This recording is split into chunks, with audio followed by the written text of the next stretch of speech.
जंगल में आकर एक हिरण से मोह हो गया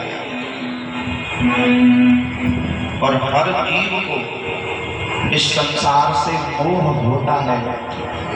और ये मोह जब व्यक्ति मरता है तो और ज्यादा होता है। घर वाले कहते हैं अम्मा भगवान को नाम जपो, बाबा भगवान को नाम जपो, लेकिन उसे अपने घर वाले ही याद आते हैं। अंत समय में हर जीव को परमात्मा याद नहीं आता। ये संसार की विडंबना बन चुकी है कि जब व्यक्ति मरता है, अरे भैया फोन कर दिए वो अलीगढ़ वाले छोड़ा, फोन कर दिए वो मुंबई में रहे, बता दो बड़ी देखने की इच्छा है। और शास्त्रों में लिखा है अंत गति वैसी ही गति। आप मरते समय जिसमें मन लगाओगे वही आपको प्राप्त होगा। भगवान में लगाओगे तो भगवान प्राप्त होगा, संसार में लगाओगे तो संसार ही प्राप्त होगा। और भरत जी के साथ भी ऐसा ही हुआ। जब उनका समय आया, उनके जब प्राण निकले तो उस हिरण में प्राण समाये हुए थे। जब अगला जन्म उन्हें मिला तो एक हिरण का ही मिला, लेकिन उन्हें पूर्व जन्म की याद थी। हिरण जब बड़ा हुआ तो बेचारा कुछ खाता पीता नहीं, प्रभु का चिंतन करता रहता।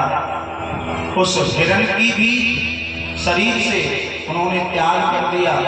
जब तीसरा जन्म उन्हें मिला तो कहा जाता है कि जब तक मनुष्य शरीर में जब आप नहीं आओगे तब तक हमारा कल्याण नहीं होता। ये मनुष्य शरीर ही ऐसा है जो हमारा कल्याण करता है, हमें भगवान के पास भेजता है।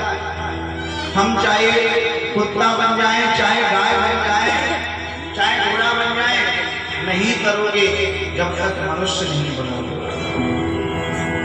और भगवान लास्ट एक हमारे लिए मौका देता है मनुष्य शरीर लेकर के कि तुम्हें ये लास्ट मौका मिला है, ये मौका गवाओ मत।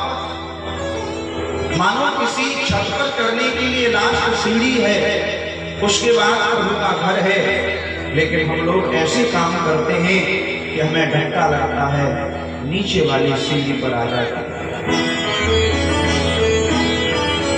लेकिन तीसरा जन्म उन भरत जी को एक ब्राह्मण के घर में मिला।